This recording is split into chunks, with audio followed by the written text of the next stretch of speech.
Las 8 en punto. Andrea Meraz, ¿qué es lo que estás viendo en el Maratón de la Ciudad de México? ¿Andrea?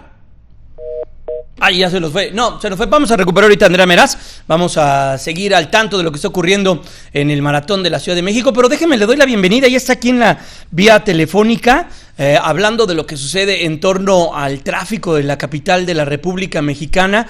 Híjole, está duro lo que vivimos de día a día aquí en la ciudad. Laura Barrera, ella es directora de Intertraffic. Laura, qué gusto me da saludarte, y pues partiendo de que nos digas dónde se encuentra la Ciudad de México en cuestión de tráfico, no quiero ni escuchar, hombre, pero bueno, Andrea, te saludo, buenos días. Jaime, muy buenos días, es un gusto poder platicar contigo y con tu auditorio.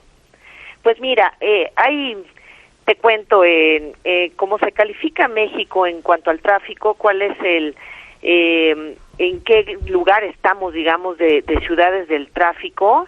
Pues estamos en el 4º lugar, Jaime. Fíjate, este es un estudio que hace el Global Traffic Scorecard, que se realiza, se consideran a 200 ciudades en 38 países, y de estas, bueno, seleccionan a las 10 ciudades con el peor tráfico vehicular. En estas encontramos a Moscú, Estambul, Bogotá, Ciudad de México, Sao Paulo, Londres, Río de Janeiro, Boston, San Petersburgo y Roma. Y te cuento que en este estudio salimos en 4º lugar, porque hay otro de TomTom donde estábamos en 3er lugar, Jaime. Sí, lo veo. ¿Y esto de qué manera impacta, además de nuestras cabelleras cuando nos queremos arrancar los pelos por todo el tránsito? Bueno, impacta en nuestra calidad de vida. Fíjate que podríamos platicar desde todas las vertientes, desde que como seres humanos tenemos derecho a una movilidad sin riesgos, a una movilidad de calidad, hasta el tiempo que perdemos en horas hombre o en trabajo laboral, ahora que tenemos que estar en cuestiones de equidad de género. Afecta en todas las formas, en nuestra convivencia con nuestras familias. Por ejemplo, hay un estudio que dice, en la Ciudad de México específicamente, el promedio de viajes de las personas es como de 2.2, es decir, prácticamente son 2 viajes al día, de tu casa al trabajo y del trabajo a la casa, cuando hay otras ciudades en donde llegan a hacerse hasta 5 viajes por día.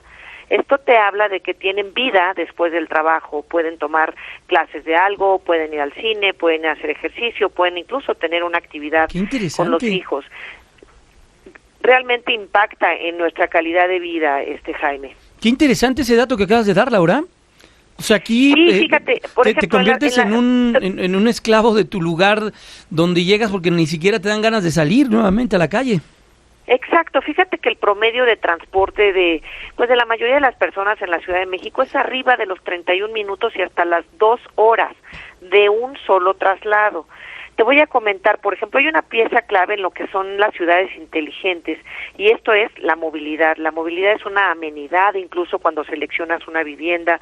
Digo, hay tanto que te podría yo platicar de cómo impacta en nuestras vidas, pero en el caso de las grandes urbes mexicanas, lo que prevalece son los problemas de tráfico, principalmente en la Ciudad de México. Fíjate, se pierde un 36% de la capacidad en movilidad, y esto es debido a los congestionamientos vehiculares. Por otra parte, la Confederación Patronal de la República Mexicana, o sea, la Coparmex, informó que en la Ciudad de México hay pérdidas por más de 60,000 millones de pesos, además de la pérdida de 35 millones de horas hombre por el día derivado del trabajo vehicular. Esto impacta, como te platicaba, por supuesto en la productividad y en nuestra calidad de vida diaria. Laura, estaba leyendo también un estudio de Waze, por ejemplo, que en promedio el mexicano, el citadino, el capitalino, el chilango, llámale como le quieras llamar, un mes en el coche de 12. Sí, exactamente. Sí, la verdad es que es de alto impacto. A veces, todos lo sufrimos. Yo creo que aquí en la Ciudad de México te digas, oye, ¿sabes que yo nunca he visto tráfico? Pues no existe la historia. Lo que sí creo es que tenemos que ir cambiando un poco nuestros hábitos de vida. Hay todo un tema, ¿no? De decir, bueno, que si quiero comprar una casa donde me alcanza esa 2-3 horas de distancia, pero entonces los hijos estudian allá, digamos en Ecatepec, por darte un ejemplo, pero yo trabajo en Polanco, entonces ¿quién cuida a los hijos? Realmente es todo un conflicto. Tuve la oportunidad de participar en un foro en la UNAM esta semana de vivienda, y ahí justamente platicábamos, hay una problemática, Jaime, de todo lo que es vivienda abandonada, Y ahí en ese foro me preguntaban si realmente la movilidad es una amenidad importante cuando tú seleccionas el comprar un bien, y por supuesto que sí, pero es un trabajo de todos, también el desarrollador que decide que porque comprar unas tierras es más económico en distancias poco urbanizadas, o lugares poco urbanizados, perdón, ¿qué sucede? Que al final las familias encuentran poco práctico vivir a 2 horas, 3 horas de distancia, por lo que te platico, por las escuelas, por los hijos, por la calidad de vida, y además, ¿qué es lo que sucede? Pues van dejando abandonadas esas viviendas, esto aunado pues a la inseguridad que implica vivir en zonas lejanas, ¿no? Estamos platicando con Laura Barrera, y es directora de Intertraffic. Laura, entonces, ¿estamos condenados a vivir esto por el resto de nuestros días? ¿Hay manera de revertir? Porque las calles seguirán siendo del mismo tamaño, el parque vehicular seguirá creciendo y seguiremos siendo más habitantes. Bueno, sí, tenemos buenas noticias y no tan buenas, ¿verdad? Por supuesto. Es fin de semana y queremos el lado positivo, y ahorita nos das el lado negativo.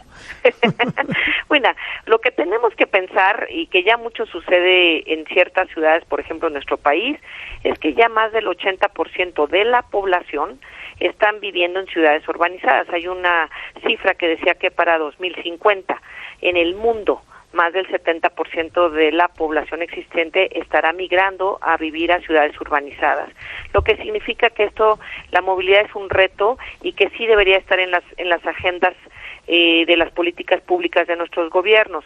La buena noticia es que, bueno, hay muchísima innovación que puedes ver en eventos como Intertraffic México, que se va a llevar a cabo en noviembre de 12 al 14 en el centro Citibanamex, y ahí van a poder conocer toda la gente que pertenece al sector de la movilidad, a los desarrolladores inmobiliarios. Pero incluso hasta políticos.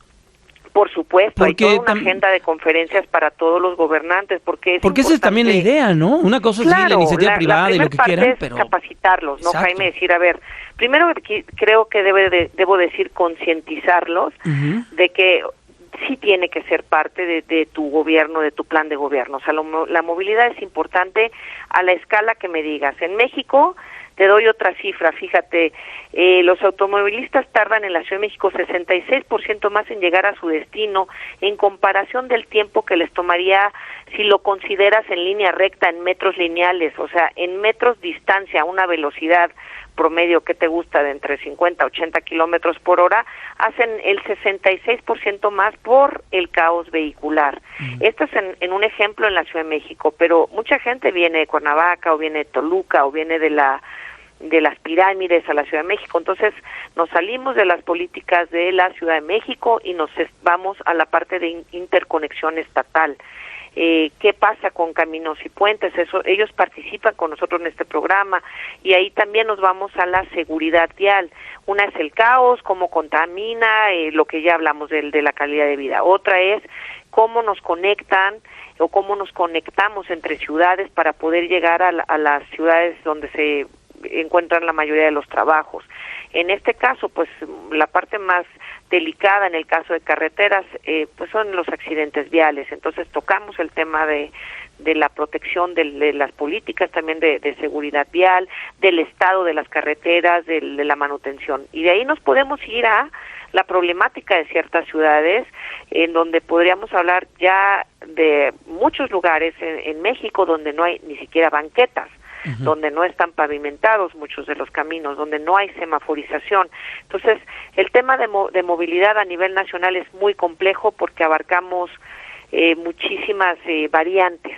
Y todo, bueno, en Intertraffic te platicaba, va a haber toda esta innovación. La ventaja, Jaime, que decía, si estamos ya destinados a sufrirlo, si aprovechamos las nuevas tecnologías, podríamos ganarle muchos años a todo lo que nos costaría irlo desarrollando poco a poco, o si nos comparáramos con lo que le tomó a ciudades como Ámsterdam, a ciudades como, bueno, algunas de Estados Unidos, en San Francisco, que ya tienen buenas acciones de movilidad, por supuesto, muchas ciudades europeas, ¿no? El caos vehicular lo vivimos nosotros, pero también lo vive Nueva York, lo vive París, claro. Lo vive, ya veíamos Estambul, lo vive Beijing, lo vive Moscú, Hong Kong, bueno, muchas ciudades de las más importantes del mundo Claro. estamos enfrentando esto. Pues Laura, vamos a ver qué es lo que ocurre. Sin duda es un tema que nos debe importar y también es un tema que le importa a las autoridades de la Ciudad de México y de otras tantas ciudades, porque la periferia, Querétaro, Puebla, Morelos, en este caso Cuernavaca,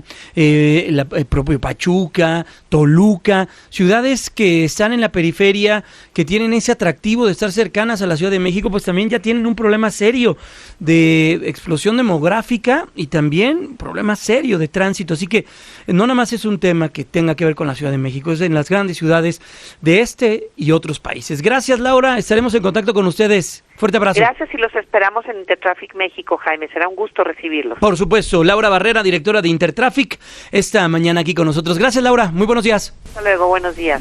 Cuídate, Laura, que estés muy bien. Gracias. Bueno, pues ya lo vio. Y bueno, ¿qué le digo? Ya lo vio. Ya usted lo vive cada mañana. Y mañana viene lo bueno con el regreso a clases. Cintia Dávalos en unos minutos más nos va a decir cuántos millones de alumnos regresan a las aulas el día de mañana. Nos vamos a ir a una pausa comercial con la imagen del maratón de la Ciudad de México.